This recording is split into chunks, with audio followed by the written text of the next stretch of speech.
Hello guys, welcome back to my channel doctor study guys. This is Manjeet and आज के video में हम लोग बात करने जा रहे हैं हमारे ऑब्स्टेटिक के नए टॉपिक के साथ, जिसमें हम लोग बेसिकली बात करने वाले हैं पोस्ट पार्टम केयर के बारे में।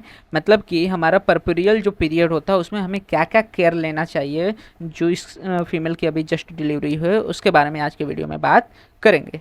तो चलिए स्टार्ट करते हैं। सबसे पहले हम इसके डेफिनेशन के बारे में बात कर लेते हैं कि या फिर पोस्ट पार्टम केयर होता क्या है, उसके बारे में देख लेते हैं। तो बोला गया the period after child birth until the reproductive organs return to the non pregnant state is called as the postpartum period or the puerperial period। ठीक है, बेसिकली जो फीमेल ने अभी लेबर हुआ है या फिर सिजेरियन डिलीवरी हो उसके बाद से लेके अगले जब तक कि हमारा जो यूट्रस है या फिर जो जेनिटल ट्रैक्ट है या फिर जो रिप्रोडक्टिव ऑर्गन्स है उनमें जो चेंजेस हुए थे ड्यूरिंग द प्रेगनेंसी वो अगेन नॉर्मलाइज नहीं हो जाते नॉन प्रेग्नेंट स्टेट तक, तब तक के पीरियड को हम लोग बेसिकली पोस्टपार्टम पीरियड कहते हैं या फिर इसी को हम लोग परपेरियल पीरियड भी कहते हैं। और बोला गया है कि नॉर्मली जो ये टाइम रहता है पोस्ट पार्टम पीरियड का वो होता है अबाउट 6 वीक का, that is about 42 days after the delivery. तो ये हो गया हम लोग का पोस्ट पार्टम, जो कि हम लोग ने ऑलरेडी परपेरियम के लेक्चर में पढ़ा है। तो एक बार अगर आपने परपेरियम का वीडियो नहीं देखा है तो वीडियो जाकर जरूर देख लीजिएगा, जिससे ये जो पोस्ट पार्टम केयर है वो आपको और अच्छे से क्लियर हो जाएगा।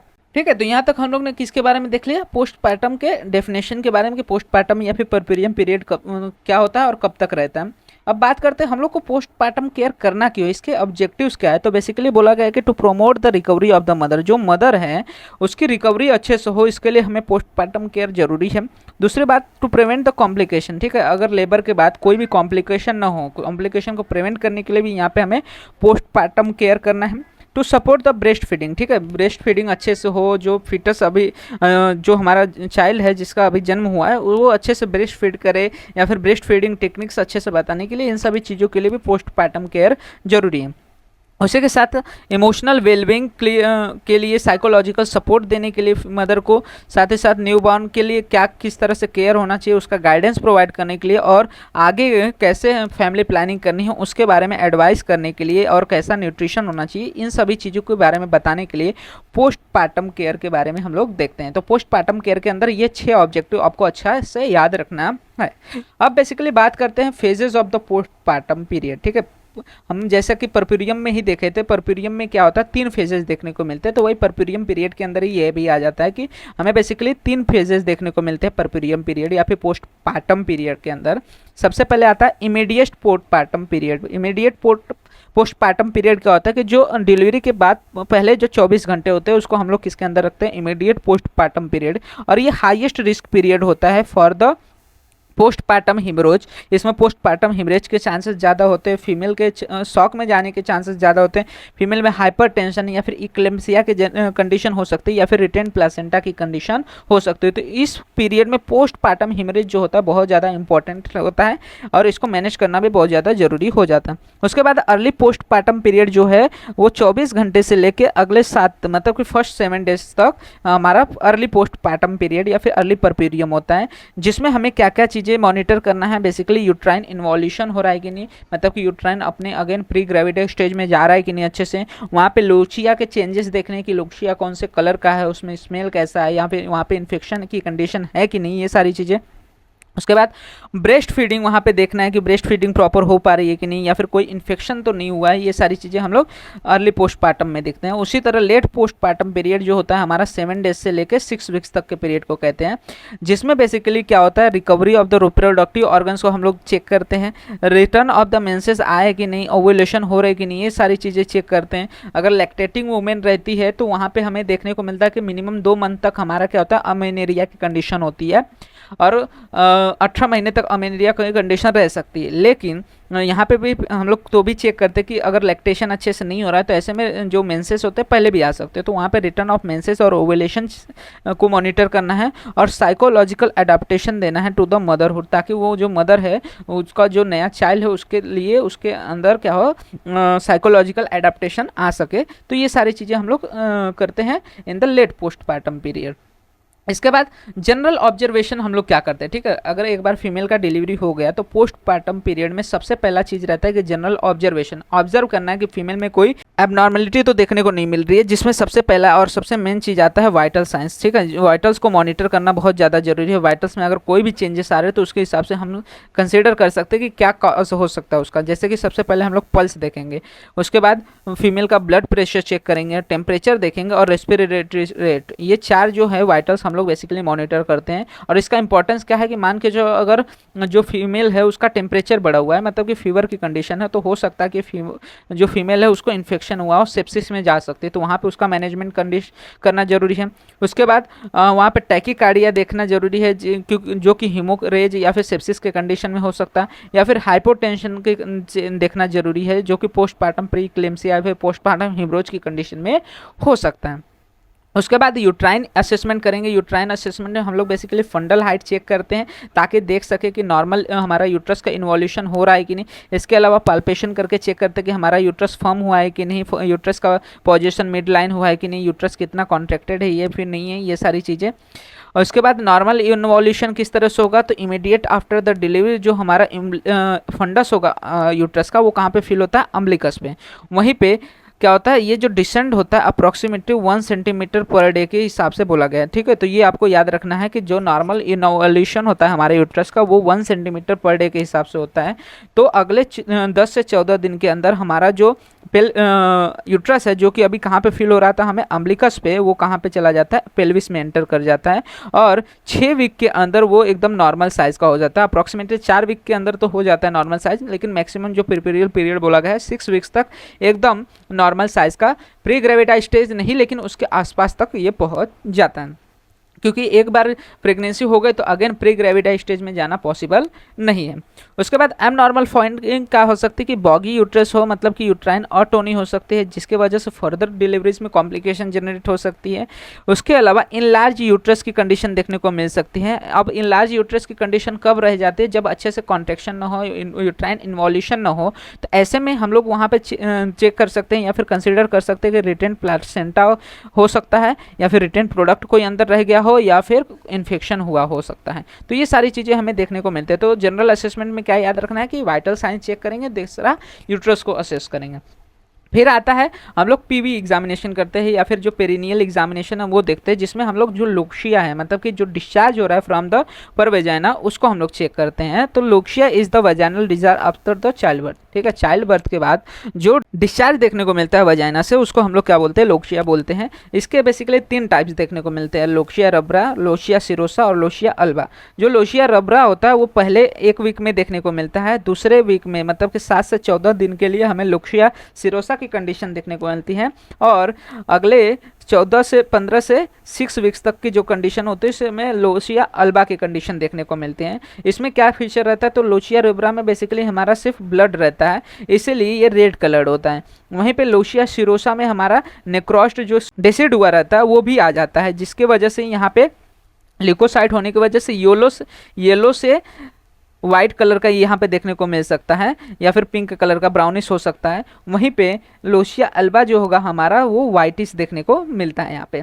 ठीक है, तो ये सारी चीज़ें देखने को मिलती है। अब इसमें अब नॉर्मल चीज़ें क्या हो सकती है, तो अगर फाउल स्मेल है तो इन्फेक्शन की कंडीशन हो सकती है, एक्सेसिव अगर वहाँ पे ब्लीडिंग है मतलब कि अंदर हेमोरेज की कंडीशन है, और लार्ज क्लॉट्स आ रहे हैं मतलब कि रिटेन टिश्यू वहाँ पे है, तो उसको असेस करके फिर उसके हिसाब से हम लोग क्या करते हैं, उसमें मैनेजमेंट करते हैं। इसके बाद आता है हमारे पास पेरिनियल केयर। पेरिनियल केयर में हम लोग ने जो ड्यूरिंग द लेबर एपिसियोटॉमी ली है उसका केयर करना इसमें जरूरी है। तो असेसमेंट ऑफ इसमें हम क्या करते हैं, एपिसियोटॉमी करते हैं कि एपिसियोटॉमी में कोई चेंजेस तो नहीं हो रहे, उसकी हीलिंग अच्छे से हो रही है कि नहीं, जो स्कार्स है वो फील हो रहे हैं कि नहीं, फिर पेरिनियल टीयर्स तो नहीं हुआ है, या फिर स्वेलिंग तो नहीं है, वहाँ पे हिमेटोमा नहीं है ना, या फिर इन्फेक्शन की कंडीशन तो नहीं है ना।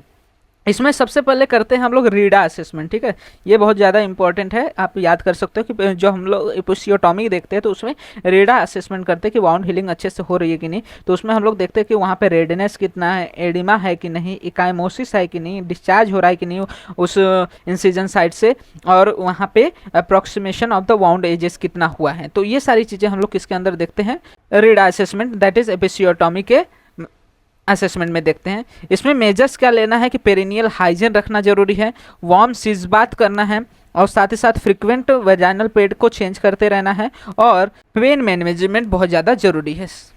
इसके बाद ध्यान नेक्स्ट चीज आते हैं दैट इज ब्रेस्ट केयर। ठीक है, जो जो चेंजेस हमें इन्वॉल्यूशन के टाइम पे देखते हैं, जैसे यूट्रस में चेंजेस होते हैं तो यूट्रस के बारे में देखा हम लोग ने, फिर उसके बाद हमारे लोचिया होता है तो लोचिया का असेसमेंट किया, फिर पेरिनियल जो एपिसियोटॉमी लिया है उसका चेंजेस में कैसे हो रहा है वो देख रहे हैं। उसके बाद आता है हमारे पास दैट इज ब्रेस्ट में जो चेंजेस आ रहे हैं उसको भी असेस करना जरूरी है। एग्जामिनेशन में हम लोग बेसिकली क्या करते हैं, ब्रेस्ट में इंगॉजमेंट है कि नहीं वो चेक करते हैं, ब्रेस्ट में निपल्स जो है क्रैक्ड है कि नहीं वो सारी चीज़ें चेक करते हैं, कोई तो ब्रेस्ट टिश्यू का इन्फेक्शन तो नहीं हुआ है, मेस्टाइटिस तो नहीं हुआ है, ये सारी चीज़ चेक करते हैं। और मिल्क इजेक्शन या मिल्क सिक्रेशन हो रहा है कि नहीं, बच्चा लैचिंग अच्छे से कर रहा है कि नहीं, ब्रेस्ट फीडिंग अच्छे से हो रहा है कि नहीं, ये सारी चीज़ें हम लोग ब्रेस्ट केयर के अंदर देखते हैं, एग्जामिन करते हैं। इसके अलावा ब्रेस्ट फीडिंग एडवाइस प्रोवाइड की जाती है टू द मदर, क्योंकि मदर को अभी उतना आइडिया नहीं रहता, तो ऐसे में हम लोग क्या करते हैं, ब्रेस्ट फीडिंग एडवाइसेस प्रोवाइड करते हैं कि इनिशिएशन करना है ब्रेस्ट फीडिंग का with in the 1 hour after the normal delivery. ठीक है, अगर नॉर्मल डिलीवरी है तो विद इन 1 आवर के अंदर हम लोग क्या करते हैं, ब्रेस्ट फीडिंग स्टार्ट करते हैं, और अगर सिजेरियन सेक्शन के थ्रू डिलीवरी हुई है तो विद इन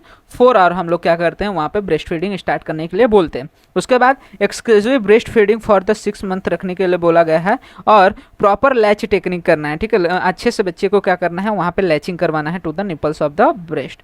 तो ये सारी चीज़ें हमारा ब्रेस्ट असेसमेंट में आ जाता है।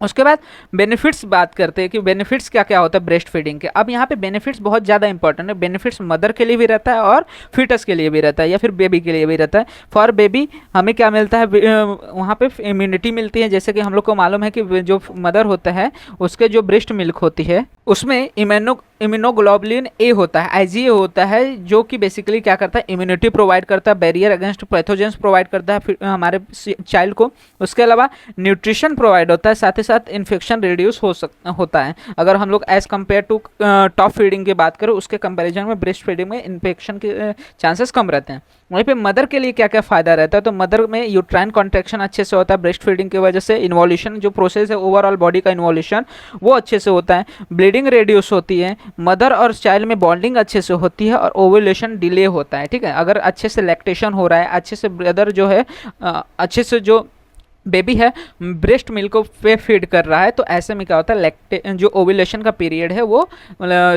बढ़ जाता है। तो ये सारे फ़ायदे या फिर बेनिफिट्स हमें मदर और फिटस में देखने को मिलता है, बेबी में देखने को मिलता है। वहीं पे nutrition during the postpartum period की बात करते हैं, तो किस तरह से हमारा न्यूट्रिशन होना चाहिए ड्यूरिंग द पोस्टपार्टम पीरियड। तो सबसे पहले डाइटरी रिक्वायरमेंट की बात करें तो मदर को क्या क्या चीज़ें चाहिए, हाई प्रोटीन डाइट की ज़रूरत होती है, आयरन की ज़रूरत होती है, कैल्शियम की ज़रूरत होती है, विटामिन की ज़रूरत होती है, और एडिक्वेट फ्यूल की ज़रूरत होती है, क्योंकि इस समय मदर में डायोरेसिस देखने को मिलता है, जिसकी वजह से हाइपोटेंशन की कंडीशन जनरेट हो सकती है। तो इसीलिए वहाँ पे एडिक्वेट फ्लूइड की ज़रूरत होती है। इसलिए बॉडी रिक्वायरमेंट के हिसाब से हम लोग कौन कौन से फूड यहाँ पे प्रोवाइड कर सकते हैं, तो प्रोटीन के लिए मिल्क और पल्सेस आदि का यूज़ कर सकते हैं, एग्स का यूज़ कर सकते हैं। वहीं पे आयरन कैल्शियम के लिए ग्रीन वेजिटेबल और फ्रूट हम लोग प्रोवाइड कर सकते हैं। इसके अलावा आयरन सप्लीमेंटेशन दे सकते हैं, कंटिन्यू करते हैं iron for at least 3 months after the postpartum. Basically हम लोग क्या करते हैं, जो प्रेग्नेंट वुमेन होते हैं उसमें ऑलरेडी फोलिक एसिड या फिर आयरन के हम लोग टैबलेट्स देते रहते हैं, लेकिन इसके अलावा एक बार पोस्टपार्टम हो गया उसके बाद भी हम लोग 3 महीने तक क्या करते हैं, आयरन के सप्लीमेंटेशन चालू रखते हैं, क्योंकि वहाँ पे मदर में बहुत ज़्यादा ब्लीडिंग हुई रहती है, ब्लड लॉस हुआ रहता है, और ज़्यादा अच्छे से ब्लड का प्रोडक्शन हो पाए इसके लिए हम लोग आयरन के सप्लीमेंटेशन स्टार्ट रखते हैं। इसके बाद ब्लैडर एंड बॉल केयर, हम लोग जब देखते हैं कि पेरिनियल चेंजेस में, तो वहाँ पे क्या होता है कि जो हमारा ब्लैडर होता है या फिर जो बॉवेल होता है उसके जो मसल होते हैं उसमें जो मोबिलिटी होती है वो कम हो चुकी रहती है, तो वो मोबिलिटी की वजह से वहाँ पे क्या होता है, यूरिनरी रिटेंशन हो सकता है या फिर कॉन्स्टिपेशन जैसी कंडीशन हो जाती है। तो उसको प्रिवेंट करने के लिए यहाँ पे ब्लैडर एंड बॉवेल केयर रखना जरूरी है। ब्लैडर केयर में क्या याद रखना है, सबसे पहले कि यहाँ पे यूरिनरी रिटेंशन हो सकता है, डिसयूरिया जैसी कंडीशन, पेनफिल यूरिनेशन हो सकता है, या फिर इनकंटिनेंस हो सकता है, अर्ज इनकंटिनेंस हो सकता है, या फिर वॉल्यूम इनकंटिनेंस हो सकता है। तो ऐसे कंडीशन में जो मदर है उसको अर्ली एम्बुलेशन कराना है और एडिक्वेट फ्लूइड प्रोवाइड कराना है। वहीं पे बॉल केयर की बात करें तो बॉल केयर में कॉन्स्टिपेशन को प्रिवेंट कर सकते हैं बाय फाइबर रिच डाइट देकर, हाइड्रेशन प्रॉपर रख के और मिक्स लैक्सेटिव दे सकते हैं, जिससे क्या हो कि हमारी जो मोबिलिटी है उसको इंक्रीज कर सके और अच्छे से बॉल मूवमेंट हो सके। इसके बाद आता है main cheese, that is psychological care. जो मदर है उसमें साइकोलॉजिकल केयर करना बहुत ज़्यादा ज़रूरी है, क्योंकि जो मदर है उसके पोस्टपार्टम पीरियड में उसमें मूड स्विंग्स देखने को मिल सकते हैं, फटीग देखने को मिल सकते हैं, एंजाइटी देखने को मिल सकती हैं, जिसके वजह से यहाँ पे साइकोलॉजिकल या फिर इमोशनल चेंजेस होने की वजह से साइकोलॉजिकल केयर बहुत ज़्यादा ज़रूरी हो जाता है। तो पोस्टपार्टम में इसमें क्या क्या बोला गया है कि occur in the first weeks, symptoms इसमें क्या रहेंगे, क्राइंग स्पेल्स, बार बार जो फीमेल रहेगी रोना स्टार्ट कर देती है, इरिटेबिलिटी रहेगी, हर चीज़ में चिड़चिड़ापन उसको रहेगा, और इमोशनल इंस्टेबिलिटी रहेगी। तो ऐसे में ये यूजुअली सेल्फ लिमिटिंग होता है, ठीक है। ये जो पहले वीक में होने वाला है वो सेल्फ लिमिटिंग रहता है, लेकिन अगर वहीं पे वो डिप्रेशन में चली जा रही है पेशेंट, परसिस्टेंट सैडनेस है, स्लीप डिस्टर्बेंस है, लॉस ऑफ इंटरेस्ट है, या फिर सुसाइडल थॉट्स है, तो ऐसे कंडीशन में वहाँ पे साइकेट्रिक इवेल्युएशन की ज़रूरत पड़ सकती है, ताकि वो क्या कर सके, उसको अच्छा प्रोवाइड कर सके, उसका कंसल्टेशन कर सके, उसको अच्छे से सारी चीज़ें समझा सके, ठीक है। तो ये सारी चीज़ें हमें देखने को मिलते हैं साइकोलॉजिकल केयर। अब इसके बाद इन्फेक्शन के चांसेस बहुत ज़्यादा रहते हैं इन द पोस्टपार्टम पीरियड, क्योंकि वहाँ पे क्या होता है, लोक्शिया हो रहा होता है, तो जो कि बहुत ज़्यादा ससेप्टिबल होता है टू द इन्फेक्शन। तो ऐसे में हाइजीन रखना बहुत ज़्यादा जरूरी हो जाता है। तो हाइजीन मेजर में क्या क्या कर सकते हैं, हैंड वॉशिंग प्रॉपर रहना चाहिए, पेरिनियल केयर अच्छे से रखना है, और स्टेराइल ड्रेसिंग केयर रखना है। इसके अलावा वार्निंग साइंस में फीवर हो सकता है, मतलब कि कैसे पता चलेगा कि वहाँ पे इन्फेक्शन है, तो वहाँ पे फीवर दिख रहा है, या फिर फाउल लोचिया दिख रहा है, या फिर सेवियर एब्डोमिनल पेन है, या डिसयूरिया, फिर ब्रेस्ट रेडनेस जैसी कंडीशन है, तो वहाँ पे हम लोग समझ सकते हैं कि वहाँ पे क्या है, इन्फेक्शन की कंडीशन हो सकती है।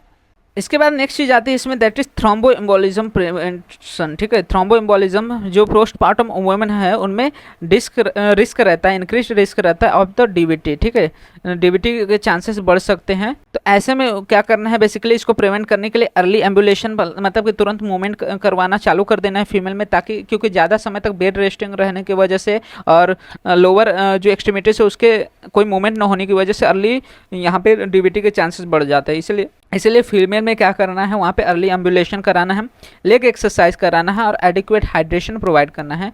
अगर डीबीटी हो रहे तो उसके क्या क्या यहाँ पे साइंस पहले पता चल जाएंगे। तो यहाँ पे आपको लेग स्वेलिंग देखने को मिल सकती है, काफ में टेंडरनेस हो सकता है, लेग एरियाज में वार्मथ और पेन फील होगा फीमेल को। तो इससे आपको पता चल सकता है कि उसके कंडीशन आ सकती है, इसलिए पहले ही उसको प्रिवेंट करने के लिए अर्ली एम्बुलेशन, लेग एक्सरसाइज या फिर एडिक्वेट हाइड्रेशन करा सकते हैं।